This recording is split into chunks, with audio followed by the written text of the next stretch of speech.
When did following school rules become more important than saving your life? I was 3 bites into my turkey sandwich when my throat started tingling. Not the normal kind of tingle you get from spicy food, but that specific electric feeling I'd learned to recognize over 16 years of living with a severe peanut allergy.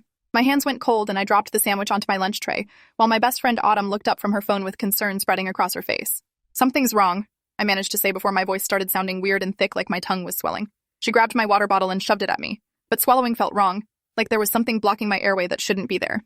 I could feel my pulse hammering in my neck and my skin was getting hot and itchy all over, that familiar crawling sensation that meant my immune system was going haywire. The cafeteria noise seemed to get louder and more distant at the same time while I tried to remember the emergency protocol my allergist had drilled into me since I was 6 years old. My EpiPen was in my locker on the 3rd floor in the science wing, exactly where school policy required me to keep it, because medications weren't allowed in backpacks or pockets during school hours. The nurse's office had a backup, but that was on the opposite side of the building past the main entrance. Autumn was already standing up and pulling out her phone to call for help when the fire alarm exploded through the cafeteria speakers with that piercing electronic shriek that made everyone jump. The whole room erupted into chaos with chairs scraping and trays clattering as 300 students started moving toward the exits like they'd done in dozens of drills before. Mrs. Kovacs, the history teacher on lunch duty, was already at the cafeteria doors waving her arms and shouting for everyone to line up single file and move quickly to the parking lot assembly point. I tried to stand, but my legs felt shaky and wrong, and when I touched my face, my lips were already swelling. Autumn grabbed my arm and started pulling me toward Mrs. Kovacs while yelling that I was having an allergic reaction and needed my EpiPen from my locker. Mrs. Kovacs' face went tight when she saw us approaching instead of following the crowd outside, and she held up both hands like a traffic cop stopping cars at an intersection. "Everyone out now," she said in that sharp voice teachers use when they're not accepting arguments. "No exceptions. This is a fire emergency." Autumn tried to explain about the EpiPen and my allergy, but Mrs. Kovacs was already shaking her head before the words were fully out. "Fire protocol supersedes all other concerns," she said, and I watched her eyes flick to the security camera in the corner of the cafeteria like she was aware of being recorded. I could feel my throat closing more with each breath, this horrible tightening sensation like someone was slowly twisting a belt around my neck from the inside. "The locker is the other direction," I tried to say, but my voice came out as a wheeze that barely sounded human. Mrs. Kovacs stepped closer, and I could see genuine concern flicker across her face before she covered it with that professional teacher mask. "I understand you're scared," she said in a softer tone, "but fire drills don't stop for medical excuses because people die in fires when we don't follow protocol." She put her hand on my shoulder and started guiding me firmly toward the exit doors, where the last struggling students were disappearing into the bright afternoon sunlight. Autumn was arguing now, her voice getting higher and more desperate, saying that I was going into anaphylactic shock and would die without the EpiPen in the next few minutes. Mrs. Kovacs' jaw set in that stubborn way adults get when they've decided they know better than teenagers, and she said the paramedics could treat me outside where it was safe from fire danger, but right now we needed to evacuate immediately, because that's what the law required during a fire alarm. My vision was starting to tunnel at the edges, everything getting dimmer except for the bright rectangle of the exit door that Mrs. Kovacs was pushing me toward. I tried to dig my heels into the linoleum floor, but my legs weren't coordinating properly anymore, and I stumbled forward instead. Behind me, I heard Autumn yell something about getting the EpiPen herself, and when I managed to turn my head, I saw her sprinting in the opposite direction toward the science wing stairwell. Mrs. Kovacs shouted after her to stop immediately, but Autumn was already gone around the corner. We made it outside into the parking lot where students were gathering in their designated assembly areas by grade level, and the fresh air should have helped, but my breathing was getting worse instead of better. I sank down onto the asphalt and pressed my hands against my throat like I could physically hold my airway open through willpower alone. Mrs. Kovacs was on her radio calling for the school nurse while students started noticing something was wrong and forming a circle around us. I could hear their voices but couldn't process the actual words anymore, just a wash of concerned sounds that seemed to be coming from underwater.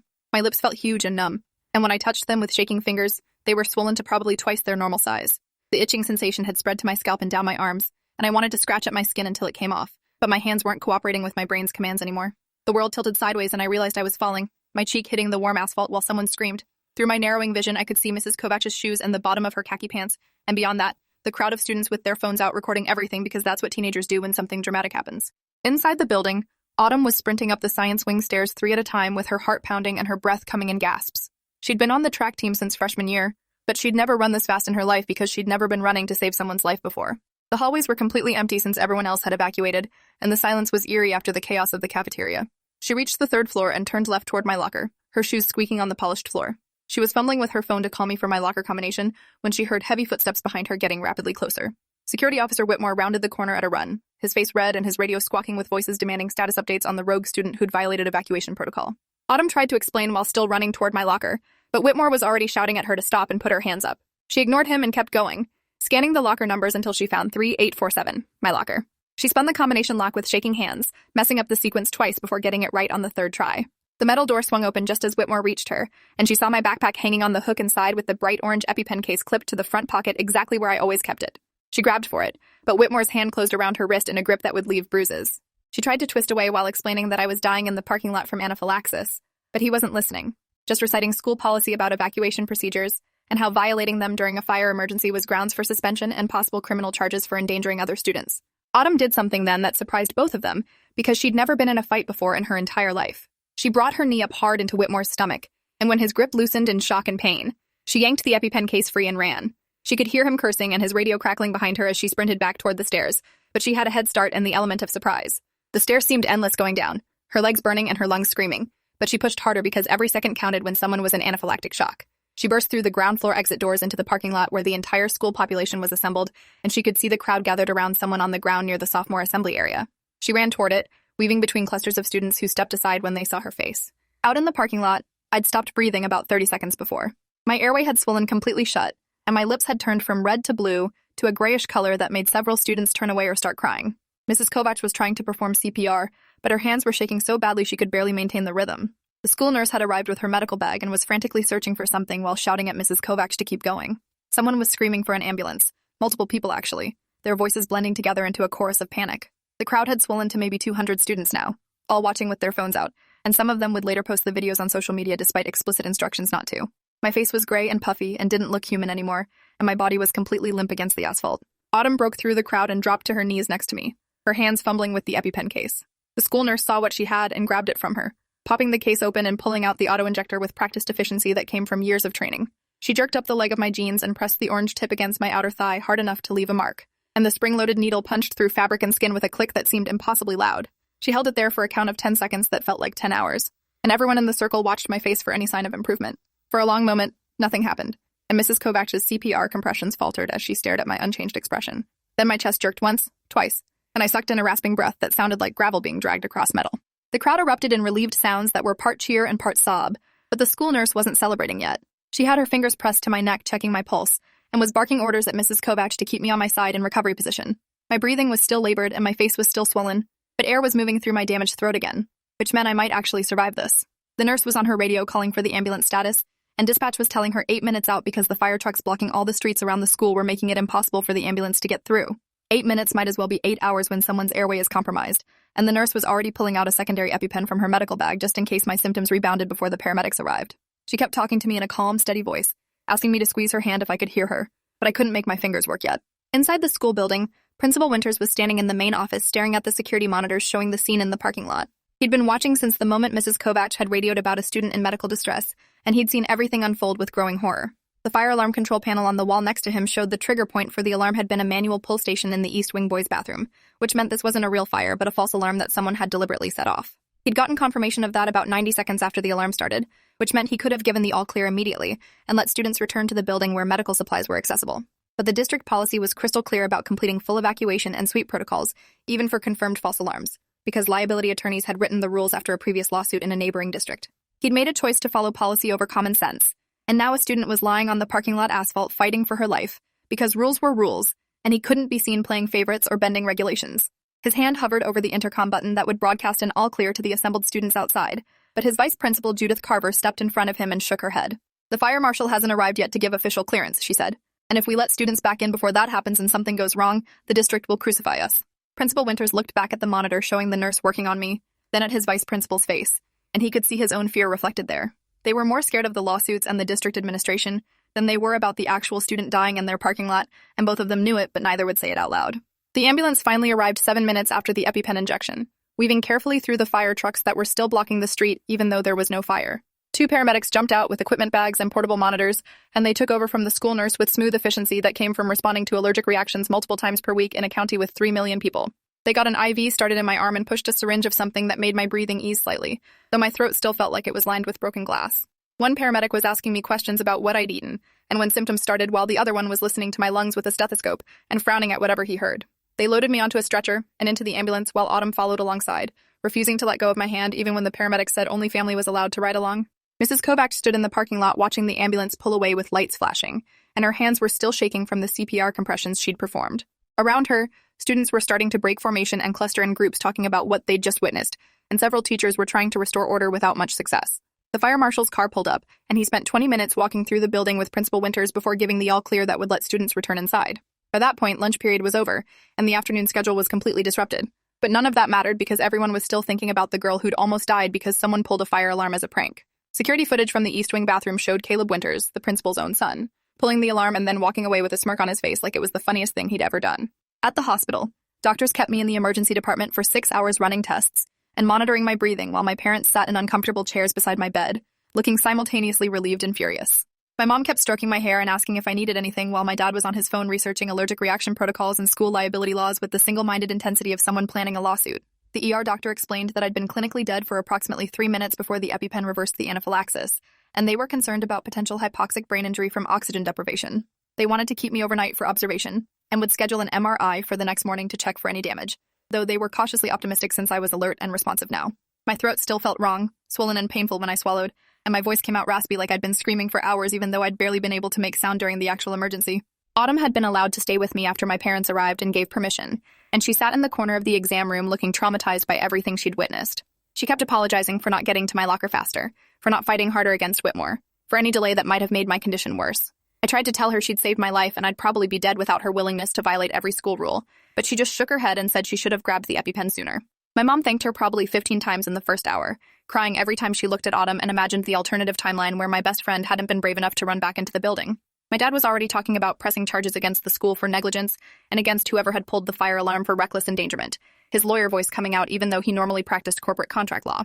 The hospital social worker came by around 8 p.m. to take my statement about what happened, and she recorded everything on a tablet while asking careful questions about the timeline and the school's response. She wanted to know if Mrs. Kovacs had been told explicitly about my allergy and need for the EpiPen, and I confirmed that Autumn had explained the situation clearly multiple times. The social worker's face remained neutral and professional, but I could see something shift in her expression when I described how Mrs. Kovacs had physically guided me away from my locker toward the exit, despite knowing I was in anaphylaxis. She asked about school policies regarding medication storage and whether I'd ever been prevented from accessing my EpiPen before, and I explained the rule about keeping all medications in lockers or the nurse's office rather than carrying them personally. She wrote everything down and said a copy of this report would go to the school district and the state education department as part of a required investigation into the incident. That night, lying in the hospital bed with monitors beeping and IV fluids dripping into my arm, I couldn't stop thinking about those minutes in the parking lot when I couldn't breathe. The feeling of my throat closing and my vision darkening while surrounded by 400 people who couldn't help me would probably haunt my dreams for years. I kept touching my throat and my lips, which were still swollen but slowly returning to normal size, and the physical sensation grounded me in the present moment where I was alive and breathing. My mom had fallen asleep in the chair beside my bed with her head tilted at an awkward angle that would give her a stiff neck, but I didn't wake her because she needed the rest after spending hours oscillating between terror and relief. My phone had been buzzing constantly with messages from classmates asking if I was okay, and when I finally checked it around midnight, I saw that Autumn had already been suspended pending investigation into her assault of Security Officer Whitmore and violation of evacuation protocols. The next morning, the MRI results came back clear with no signs of brain damage from the oxygen deprivation, which the neurologist said was incredibly lucky, given how long I'd been without adequate airflow. He explained that younger brains were more resilient to hypoxic injury than older ones, and 3 minutes was right at the edge of the window where permanent damage usually occurred. They discharged me around noon with prescriptions for steroids and antihistamines and strict instructions to follow up with my allergist within 48 hours, and my parents drove me home in complete silence because no one knew what to say about how close I'd come to dying. Our house felt different when we pulled into the driveway, like returning to a place I'd left years ago instead of just yesterday. And I noticed details I'd never paid attention to before, like how the oak tree in the front yard had branches that could break in a strong storm, or how the mailbox post was starting to rot at the base. My phone started blowing up the moment we got home with messages from students at school who'd witnessed the whole thing, and several of them sent me the videos they'd recorded of me lying unconscious in the parking lot with my face gray and swollen. Watching myself almost die from an outside perspective was surreal and horrifying, and I could see the exact moment when the EpiPen took effect, and my chest started moving again. The videos had already been shared hundreds of times despite the school's demand that students delete them, and several local news stations had picked up the story about a student nearly dying during a fire drill.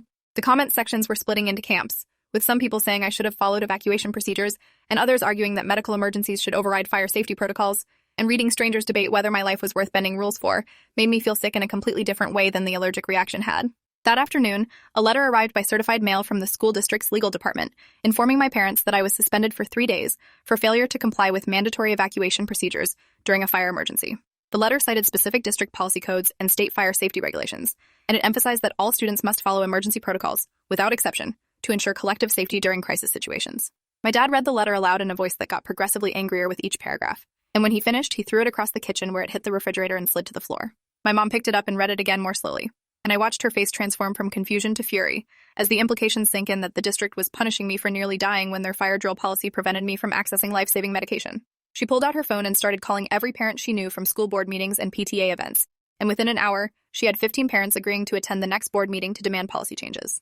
Autumn's parents hired a lawyer the next day to fight her suspension, and the lawyer immediately requested copies of all security footage and radio communications from the incident. The footage showed Mrs. Kovacs being informed about my allergic reaction and need for an EpiPen approximately 45 seconds after the fire alarm started, which meant she knew I was in medical crisis when she forced me to evacuate toward the parking lot instead of toward my locker. It also showed Principal Winters standing in his office watching monitors and receiving confirmation that it was a false alarm within 2 minutes, then choosing to continue the full evacuation protocol instead of giving an all-clear that would have let students access the building. The lawyer filed formal complaints with the state education department and sent demand letters to the district requesting immediate policy revision and threatening litigation if Autumn's suspension wasn't rescinded and expunged from her record within 48 hours. The backlash hit the school fast and hard, starting with local news coverage that spread to regional stations and then national outlets picking up the story about a student dying for 3 minutes because school rules prevented access to emergency medication during a false fire alarm. The district's communications department issued a statement defending their evacuation policies and emphasizing that fire safety regulations existed to protect all students. But the statement only made things worse because it seemed to prioritize hypothetical fire danger over actual anaphylactic shock that had measurably killed a student. Parents started organizing protests outside the district office demanding that Principal Winters be fired and policies be changed immediately. And several teachers who'd witnessed the incident came forward anonymously to say they'd been uncomfortable with how it was handled but felt powerless to intervene against direct orders from administration. The story got picked up by national allergic reaction advocacy groups, who used it as an example of how schools were failing students with life-threatening medical conditions through inflexible policies that didn't account for emergency situations. Within a week, state legislators introduced a bill they were calling Right to Life-Saving Medication Access During Emergencies that would require schools to have override procedures allowing students to access critical medications even during evacuation or lockdown situations. The bill specifically named my case as inspiration for the legislation, and my parents were invited to testify before the state education committee about what happened and how policy could be improved. My mom prepared a detailed timeline with medical records and witness statements, and my dad worked with Autumn's lawyer to compile all the security footage and communications that showed where exactly the system had failed. The committee hearing was scheduled for the following month, and in the meantime, our school district was under intense scrutiny from both state education department investigators and media outlets looking for any additional angles to the story. At school, when I finally returned after the suspension ended, students treated me like I was made of glass and might shatter at any moment. They stepped aside in the hallways to give me space and spoke to me in careful voices like I was recovering from trauma rather than just an allergic reaction, though I suppose nearly dying probably did count as traumatic. Mrs. Kovacs was on paid administrative leave pending investigation, and a substitute teacher had taken over her classes, and the few times I saw her in the building before her leave started, she couldn't make eye contact with me. Security Officer Whitmore was still at school but had been reassigned to the parking lot entrance instead of hallway patrol, and he gave Autumn a wide berth whenever their paths crossed in the building. Principal Winters was still in his office but looked 10 years older than he had before the incident, with dark circles under his eyes and a permanent stress line between his eyebrows that hadn't been there before. The cafeteria became a minefield of anxiety because I couldn't stop thinking about cross-contamination and whether my food might contain hidden allergens that could trigger another reaction. I'd switched to bringing lunch from home in a sealed container that I prepared myself, and I sat at a corner table away from other students who might have food I was allergic to nearby. Autumn sat with me every day despite me telling her she didn't have to isolate herself from our other friends, and she'd brought her own safe lunches in solidarity, even though she didn't have any food allergies. The cafeteria staff had been instructed to be extra careful about allergen warnings after my incident, but I noticed they still weren't separating utensils between different food stations, which meant cross-contamination remained a real possibility that could put me right back in the hospital or worse. My therapist, who I started seeing at my parents' insistence 2 weeks after the incident, explained that what I was experiencing was post-traumatic stress, and that my hypervigilance about food safety was a normal trauma response to nearly dying from eating something contaminated with allergens. She taught me breathing exercises and grounding techniques for when the panic would spike, but nothing really helped with the constant low-level anxiety that followed me through every school day. I'd been evaluated by a cardiologist because of the 3 minutes without oxygen, and while the test showed no permanent heart damage, she'd recommended I avoid intense physical activity for at least 6 weeks while my body recovered from the shock of the anaphylaxis. That meant no gym class and no after-school sports, which effectively isolated me even further from normal teenage life and made me feel like I was existing in some weird quarantine space separate from everyone else. The investigation results came out 6 weeks after the incident, and they were damning in ways that surprised no one who'd actually witnessed what happened. The state education department found that my school district had violated multiple regulations around accommodating students with life-threatening medical conditions, and that their fire evacuation policy created dangerous situations for students needing emergency access to medications or medical equipment. Principal Winters was found to have acted negligently by continuing the full evacuation protocol after confirming it was a false alarm, especially given that he'd been informed about my medical crisis within minutes of it starting. Mrs. Kovacs received a written reprimand that would stay in her permanent file and was required to complete 20 hours of training on medical emergency response before she could return to teaching duties. Security Officer Whitmore was suspended for 2 weeks without pay for using excessive force against Autumn when she was attempting to help during a medical emergency, and he was required to undergo retraining on appropriate use of force policies. The student who'd pulled the fire alarm as a prank turned out to be Caleb Winters, Principal Winters' 17-year-old son, which explained why the investigation had moved so slowly initially. Caleb was expelled from our school and charged with reckless endangerment and filing a false fire alarm, both misdemeanors that could result in juvenile detention depending on how the judge ruled. His father, Principal Winters, announced his resignation the same day Caleb's identity became public, though the district allowed him to characterize it as early retirement, rather than being forced out, which meant he'd keep his pension and benefits. The whole situation felt like a house of cards collapsing, with each revelation leading to another layer of administration trying to protect themselves from liability, rather than taking responsibility for the systems that had nearly killed me. My parents' lawsuit against the district was settled out of court for an undisclosed amount that covered all my medical bills and therapy costs, plus additional damages that my parents put into a trust fund for my college education. As part of the settlement, the district agreed to implement new medical emergency protocols that would allow students with documented medical conditions to access their medications immediately, even during evacuation or lockdown situations. They also agreed to train all staff on recognizing anaphylaxis symptoms and administering emergency epinephrine, and they would stock EpiPens in multiple locations throughout the building, rather than just in the nurse's office. Autumn's suspension was expunged from her record, and she received a formal letter of apology from the new interim principal, acknowledging that her actions had saved my life and should never have resulted in disciplinary action. The state legislation inspired by my case passed both houses and was signed into law 5 months after the incident, creating new requirements for how schools across the state must handle medical emergencies during safety drills. The law specifically mandated that medical needs must be prioritized over drill compliance, and that schools must have clear protocols for students to access life-saving medications immediately, without requiring permission or following normal evacuation routes. Advocacy groups called it a landmark victory for students with disabilities and medical conditions, and my family was invited to the signing ceremony, where the governor thanked us for turning a personal tragedy into systemic change that would protect thousands of other students. Standing there in the Capitol building with cameras flashing while the governor signed paperwork with my name attached to the bill felt surreal, like I was watching someone else's life instead of living my own. A year later, I can walk past the cafeteria without my heart racing quite as badly, and I've stopped having nightmares about the parking lot every single night. I still carry my EpiPen everywhere now despite the old rule having been changed, and I've developed anxiety around fire alarms that probably won't go away for years based on what my therapist says about trauma responses. Autumn and I are still best friends, maybe even closer now because of what we went through together, and she jokes sometimes about her brief career as a vigilante medication runner, even though I know the whole incident traumatized her almost as much as it did me. Mrs. Kovacs transferred to a different school district after completing her required training, and I heard through the parent gossip network that she tells people she doesn't want to talk about what happened during her time at our school. The cafeteria staff still knows my face and goes out of their way to confirm that my food is safe. And I've gotten better at advocating for my needs rather than hoping adults will protect me when systems fail. The scar tissue in my throat makes swallowing uncomfortable sometimes, a permanent reminder of how close I came to not surviving that lunch period. And my allergist says I'll need to be even more careful going forward because my next reaction could be worse than the first one. My parents have become advocates for other families dealing with the school system, and my mom serves on a state committee reviewing policies around disability accommodation and emergency medical access in educational settings. The whole experience taught me that rules are made by people and can be changed by people, but sometimes it takes nearly dying before anyone pays attention to the ways those rules can fail the students they're supposed to protect. I graduated last spring and I'm starting college in a few weeks at a school 3 states away, and I've already met with their disability services office to make absolutely certain they understand my medical needs and have protocols in place that prioritize my life over their rules. Appreciate you watching this far. If you enjoyed it, drop a like, leave a comment, and subscribe so you won't miss the next story.